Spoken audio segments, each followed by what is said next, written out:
All right, everybody. Good morning, Patriots. What a glorious, glorious Monday it is. You want to know why? I'm in a great mood because, as I said last week, our podcast is in its infancy,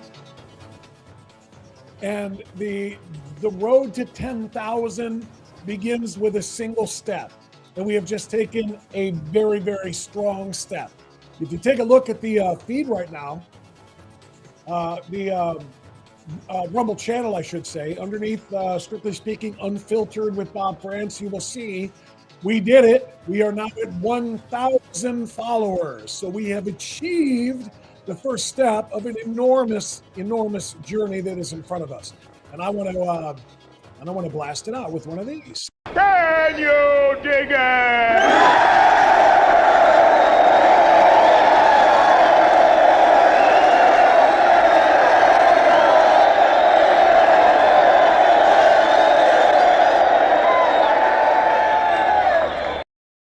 So we got our first 1,000 followers on the road to 10,000, which will be on the road to something much bigger and much more impactful over the course of this calendar year. Well, not this calendar year, the one that is to come. We're winding down this calendar year. Thank you so much, everybody, for being here for Strictly Speaking Unfiltered. It's going to be nice being unfiltered after doing filtered corporate radio for 3 hours this morning. Long story. Don't worry about it. But I'm using every opportunity I can to push the message, to influence, to help shape decisions and policies and so much more. And I'm so happy that we did it. We got our 1,000 followers, subscribes. I think it was over sometime this morning, I think. So we got 1,000 followers, I should say, not subscribers. We need followers.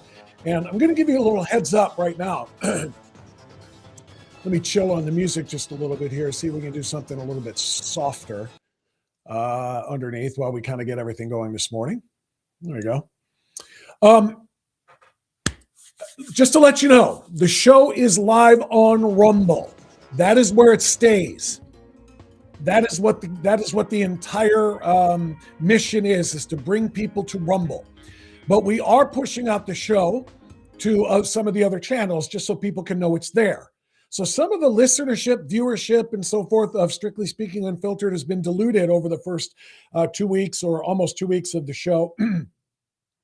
That, like I said, is still in its infancy because a bunch of people are watching on Facebook. I got calls over the weekend from people about this. Some are watching it on YouTube.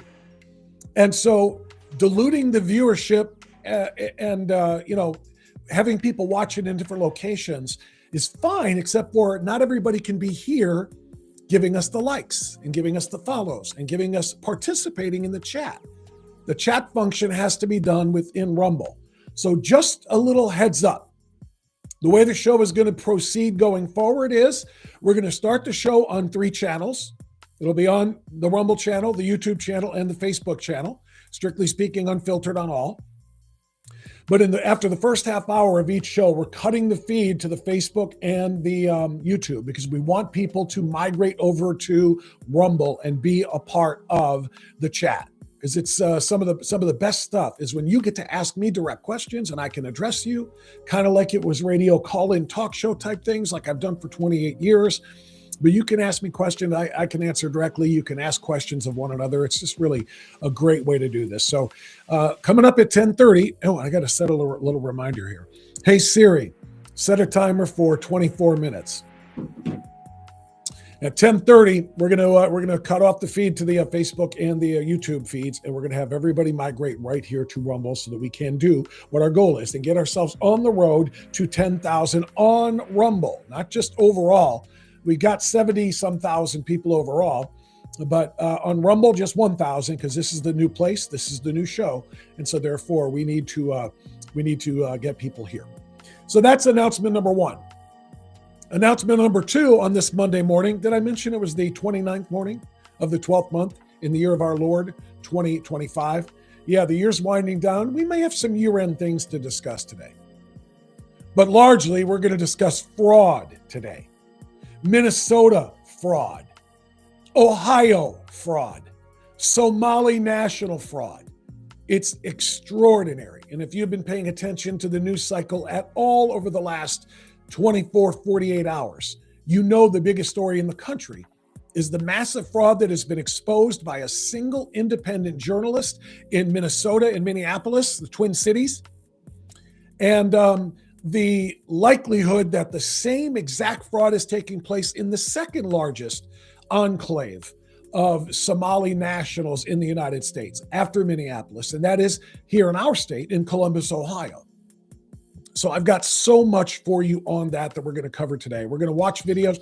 Do you know that video from that independent journalist I just mentioned, Nick Shirley, that kid uploaded a 42-minute video in which it covered all of the Minnesota fraudulent daycare and childcare locations that he went and visited, exposing over $110 million in fraud in a day. That kid uploaded that 42-minute video to X. It is at 110 million views and counting. That means everybody has to know about it. Not just you and me, but government, FBI, Department of Justice, Kash Patel, Pam Bondi, Tim Walz, Keith Ellison. They all have a role in this, and we're going to talk about all of it. But the other big announcement I wanted to throw out to you in the early announcements here, first of all, again, thank you to those who have already liked and followed and subscribed. But in all seriousness, we can't do this without you. We can't do this without you growing the channel, listening longer or watching longer. Like I said, my iPad stays plugged in and I have it on 24/7. And I don't have it logged in as me. It's just a generic user. And there's a button at the top that you can just say when you go to my channel that says play all videos, and it plays 24/7. Do that for me if you can, because it does help beat the algorithms that are trying to suppress the channel, which is just what they're designed to do. It's not personal. We've got to overcome that. The time spent watching helps grow our chances to be pushed out to more people. So 1,000 can become 2,000, can become 10,000. Make sense? So do that for me. But the other announcement I wanted to make here in the early going here is that tomorrow we're going to have a very special guest. Take a look at your screen right now, because I just confirmed this about a half an hour ago. There he is. That is Senator Bernie Moreno. He will be live with me tomorrow morning, starting at the top of the show at this hour at 10 a.m. We're going to talk about fraud.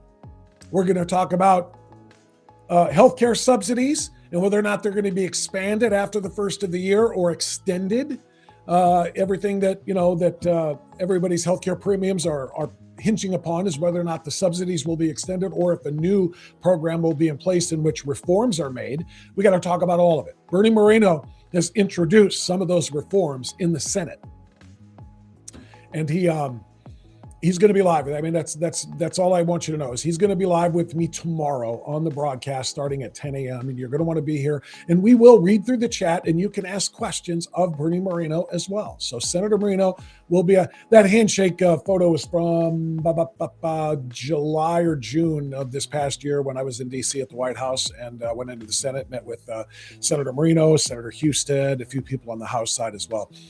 But so excited because Bernie was a regular guest on the radio side of things when we were doing corporate radio. Now that we're doing unfiltered radio, online radio, Bernie is still here. Just like Congressman Jim Jordan is still with me. Just like the biggest names, newsmakers, power hitters that you can think of are still going to be with me because they know the impact that we can have. And that only happens because of you. And it'll make it a lot easier to keep those folks coming around if they know they got more and more people hearing their message. So please like, follow, subscribe, share. Like, follow, subscribe, share. You got to do the share part. And don't forget, if you're in the chat right now and you haven't already clicked like, that helps the algorithm, helps us beat the algorithm too. Click like, that you like what you're seeing. Leave some comments because you like what you're seeing. All of these things are factored into the algorithm and how we grow this channel and this show. So thank you to those who have already done it. Those who have not yet, again, get into your email, tap out the names of 10 like-minded patriots in your email, put them in the email together, a group email, and then drop the link to the channel. Put it in there and saying, this is Strictly Speaking Unfiltered with Bob France. It's a great channel. It's one that you will like. You will enjoy watching the show. Like, subscribe, and share. And just send that to 10 people. If 1,000 people send that to 10 people, what do we have, friends? Calculator time? 10,000 people. Let's do that together. All right? All right. Now we've got to get into the meat. I'm blown away by what I saw from, as I mentioned, an independent journalist named Nick Shirley.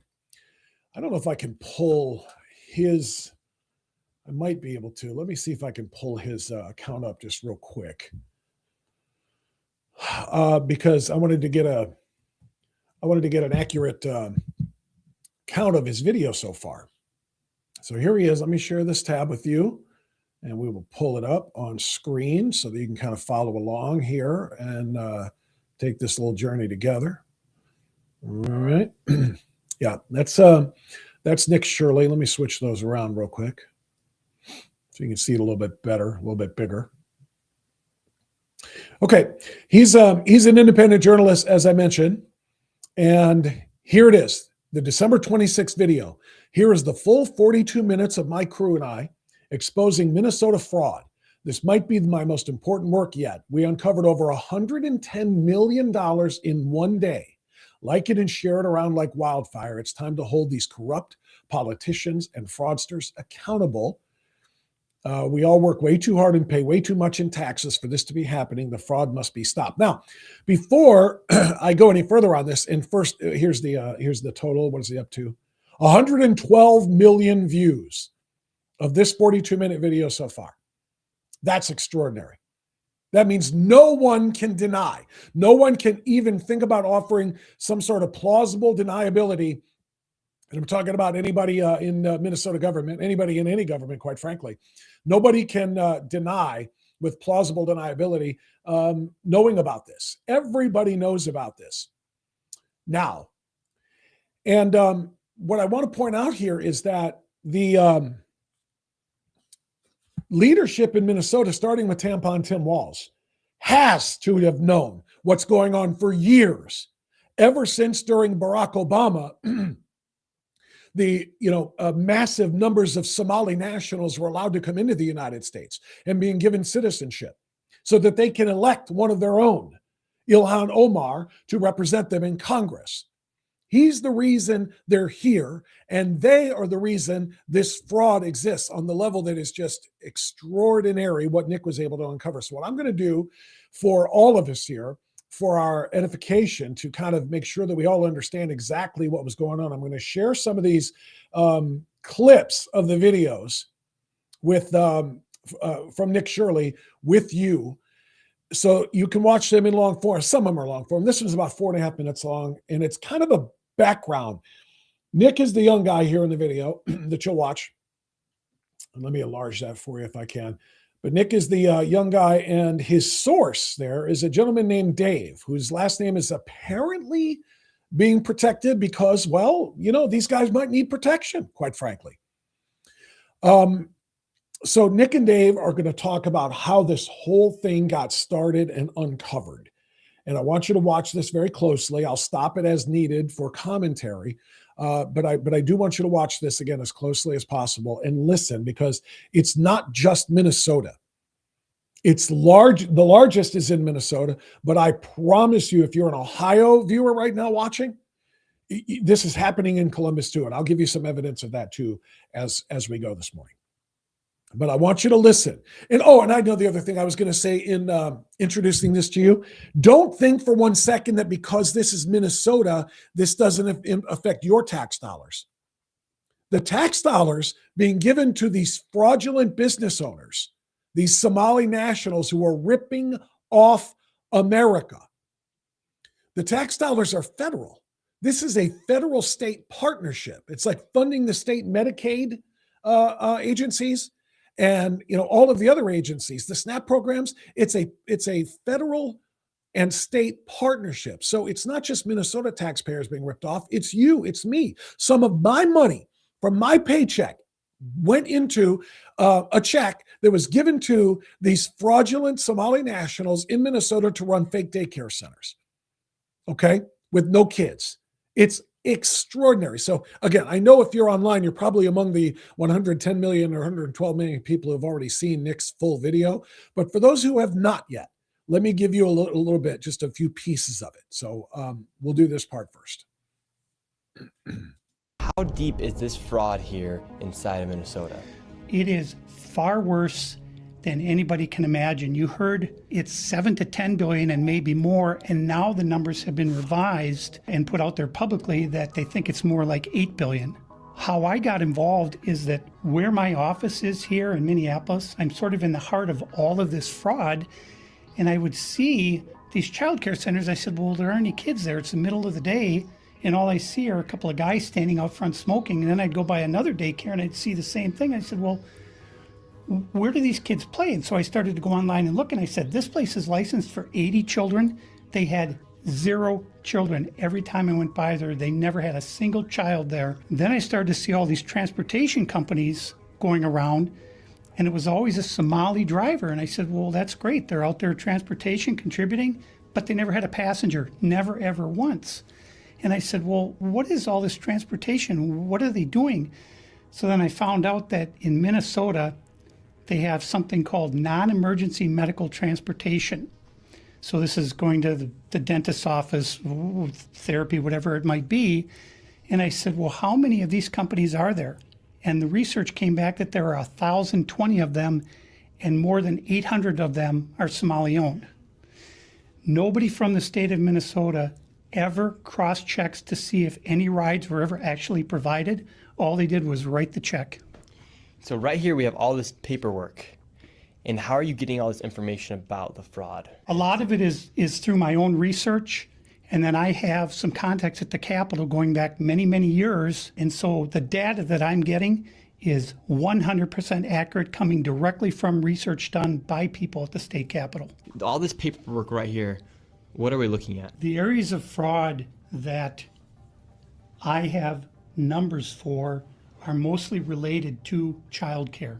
This is massive fraud that is beyond anyone's imagination, the scope. And so, for example, there's a childcare not far from here in Minneapolis that has two childcares listed at the same address, and together they're licensed supposedly for 120 children. I have never seen a single child there ever, and I've been by that place at least 100 times. I want to pause this here to emphasize what he just said. Dave is the guy here working with Nick Shirley and providing him with so much of this information.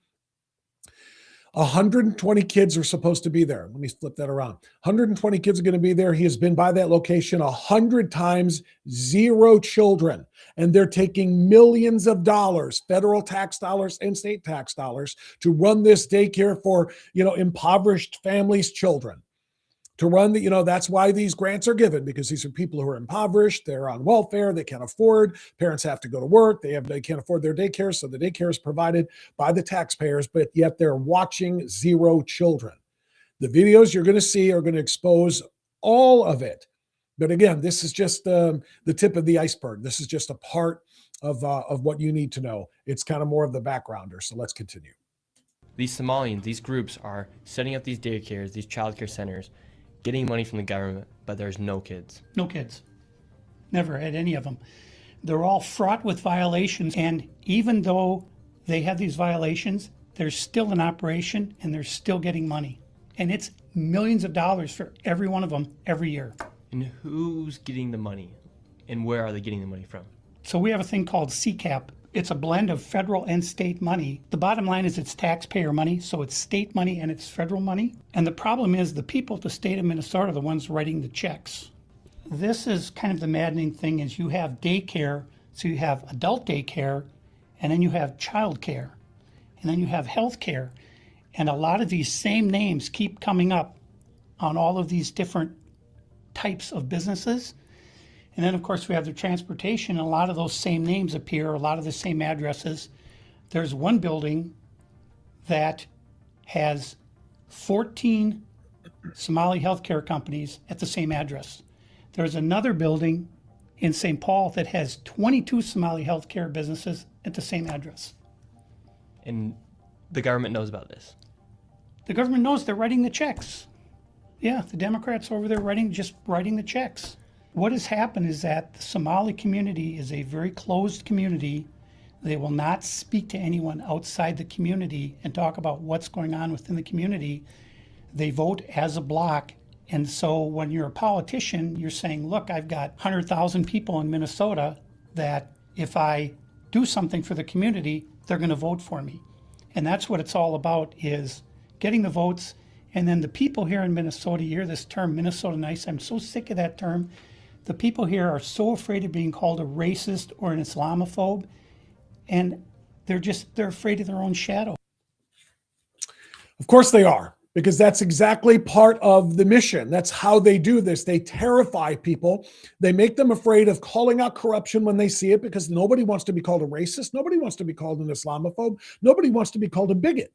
They pray. This is the very definition of identity politics. The left creates all kinds of corruption using individuals who are part of protected classes or part of marginalized groups. So you can't condemn the behavior, or else you will be accused of condemning the individual or the class of individual, the race of the individual, the religion of the individual, the political ideology of the individual. If you are bigoted against them, which is what the tactics are, is to create essentially a straw man that you are attacking somebody as an individual. It takes the focus off of the corrupt behavior.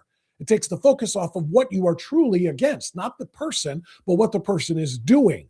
Now, in this case, I think it's pretty easy, quite frankly, to be against not just the what the individual is doing, but the individual, because these Somali nationals that we're talking about here, as you just heard Dave talking about in this quote unquote closed community, they don't talk to anybody for a reason. They won't talk to anybody because they don't want you to know the truth, including truth like this. I want to share a graph with you. If I can pull it up. I've had so many different windows open today because I've just been swimming in this story. The Somali nationals in Minnesota, is this the one? Here it is. I think I've got it. Let me share this one with you. The Somali nationals in Minnesota are, quite frankly, just thieves. They're robbing the American taxpayer at levels that you really have to see to believe. So let me full screen this for you so you can see. This study was done by, and this report was made by the CIS. That's the Center for Immigration Studies, okay? And hopefully you can see that clearly enough now. And everything seems to be on a delay. Yeah, that looks pretty good. Okay, welfare use rates in Minnesota by households with children. And as you can see the bar graph here, in this pale peach color or whatever, native households with children. That means native. These are, Americans and people who are not immigrants to this country from Somalia. But natives are 30% of the households are on welfare. 30%. Native families with children. Okay, or households with children. Then you get to the next bar. Somali immigrant households with children. 89% of them are on welfare. Holy crap. 89%? 89% of any population being on welfare should be unthinkable, unfathomable, unconscionable. I mean, in all truthfulness, that is something that should be non-existent. 89%. But then you say to yourself, well, maybe that's because, people need some time to get their feet underneath them. People need to, assimilate to the culture. Everybody's always talking about assimilation. Maybe if they're coming in, from another country, what if you moved to another country? What if you moved to Belgium or something like that? And you didn't quite have an understanding of the way the jobs are there. And you didn't understand how to make a living and you were struggling. And so you needed some government assistance, Okay, what if we grant that? What if we say all right to that? But what about the next line in the graph then? The next bar is Somali immigrant households with children greater than 10 years in the U.S. If you can't figure your crap out in 10 years, then you are here to steal.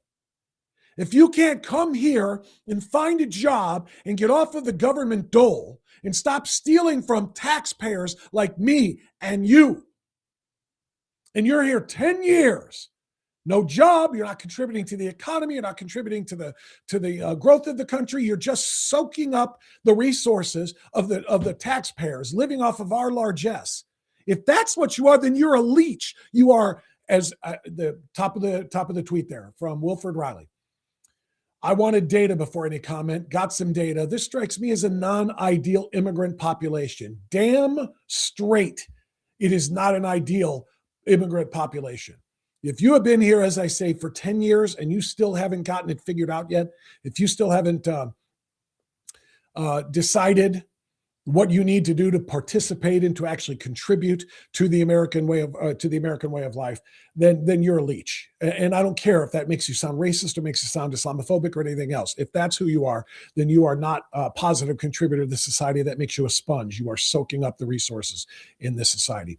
As you can see on the screen, less than 5 minutes away now from moving over to the Rumble channel only. If you're watching right now on YouTube or on Facebook, where we're also streaming out to, at the bottom of the hour at 10:30, we're going to be switching over to Rumble only, because that's where the hub is, that's where the chat is, and we want you to be a part of the chat.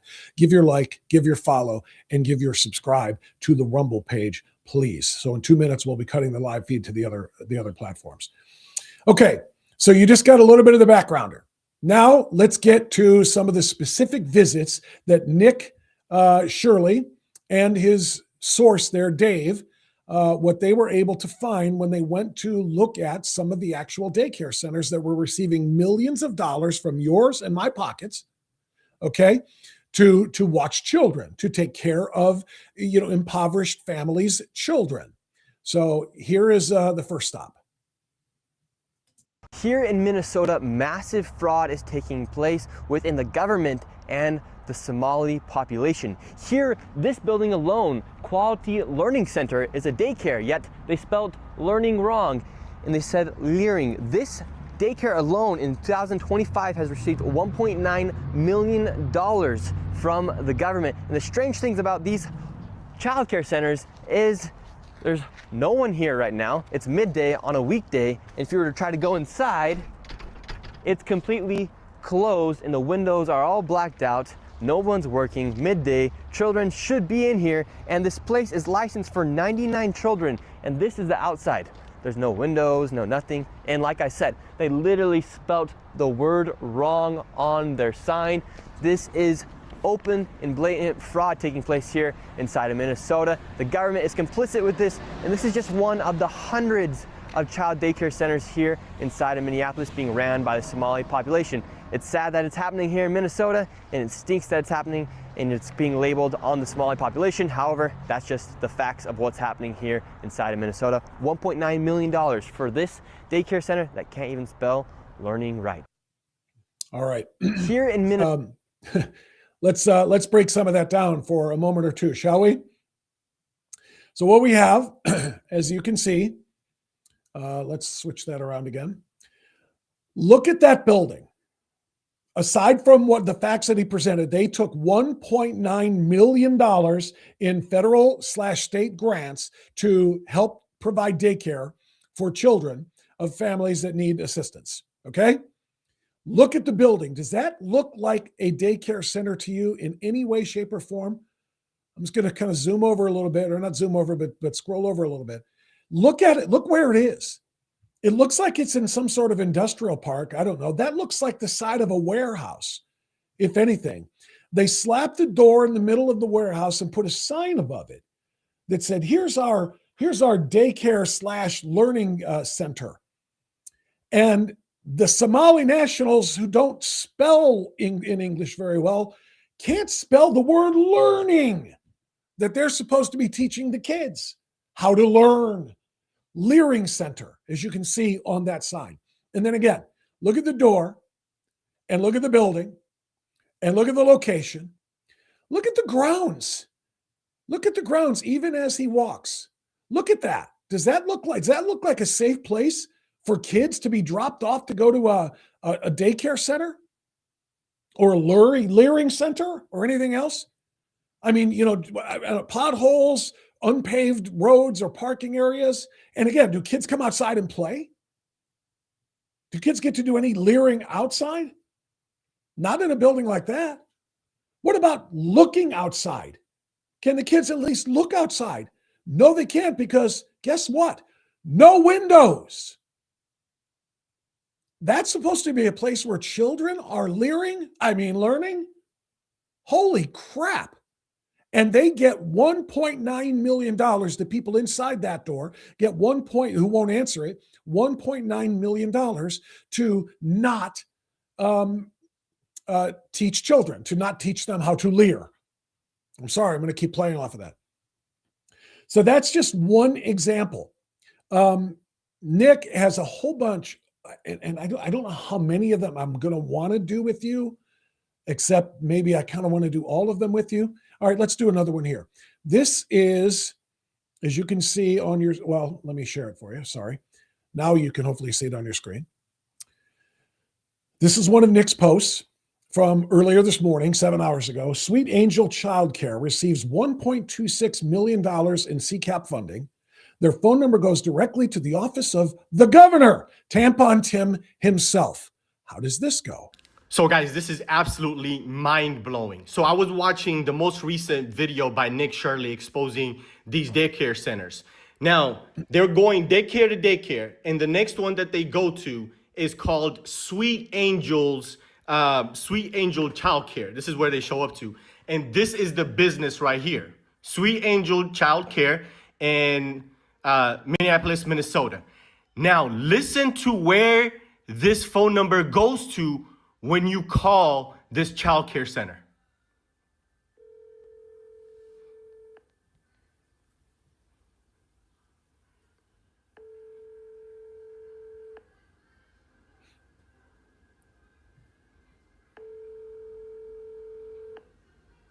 Just wait for it. Thank you for contacting the Office of Governor Tim Walz and Lieutenant Governor Peggy Flanagan. Our office is located at 130 State Capitol at 75 Reverend. Oh my God. Yeah, that's a pretty good response to that. Oh my God. And it begs the question that is asked here by PJ Media. How long before Tim Walz, Tampon Tim, is indicted? The big question on everybody's mind right now must be, when will Tim Walz face indictment for the fraud that didn't merely take place on his watch, but was allegedly allowed to continue unchecked? It's a fair question to ask given the circumstances, and not just Tim Walz, the governor, who's completely ignoring all of this fraud taking place, but also the Attorney General. Keith Ellison in the state of Minnesota is just as culpable, or would have to be considered just as culpable. We're not even close to being done. Let's take a look at another one of the videos put out by Nick Shirley, the independent journalist, which, by the way, let me share this too. This is so cool, and this is so important. You probably know Brandon Tatum, right? Officer Tatum from the Officer Tatum Show. Brandon Tatum knows that Nick Shirley is probably going to be in some psychotic left-wing individual's crosshairs. And I mean that like quite literally. What am I talking about? I'm talking about the fact that we're talking about billions of dollars in fraud. Billions over the course of time. 110 million that Nick uncovered in a day. We're talking about billions of dollars. And that's just in Minneapolis. When we get to Columbus shortly, we'll talk about the scale of that as well. Point being that when billions of dollars in money laundering and fraud is happening, people have been killed for less. I'm just going to say that because we're in a world right now where left-wing political violence is extraordinary, and it's happening all of the time. It's not just once in a while. It's happening a lot. In fact, I had an article that I was reading this morning, the top 10 political violence acts of the left in 2025, including, of course, the murder of Charlie Kirk. But the point is, people have been killed for less, which means Nick Shirley could very well be in jeopardy, which is why BT, Brandon Tatum, Officer Tatum, and he tweeted this. Let me read the tweet before I play this. Last week, we helped arrange security for Nick Shirley with BlackLineSecurityOps.com because telling the truth in the streets shouldn't be a death sentence. Protecting voices like Nick matters. If we want real journalism to survive, we have to keep the truth tellers safe. Amen. Completely agree. 100% BT. You should be able to go out and give your opinion, and a person should say, screw you, I don't like what you have to say, and y'all walk away from each other, right? And like I was telling you the other day about making sure you're safe. You know, this world is crazy. Like, you shouldn't have to worry. You should be able to go out and give your opinion, and a person should say, screw you, I don't like what you have to say, and y'all walk away from each other, right? Or the person say, I love what you got to say, I want to entertain the conversation. But nowadays, they want to kill you. They don't want to argue with you. They want to bludgeon you. They want to beat you. And they think it's justifiable. Yeah, so like security is something that you don't really think about until you need it. Yeah. And like you don't want to have to think about it after the fact that you needed it. And so like when you reached out and you're like, yo, I got this company, I got these people that help me do my security, like you need to get with them especially for this video, because the Somalis. Yeah, obviously for the audience that heard me talk about Black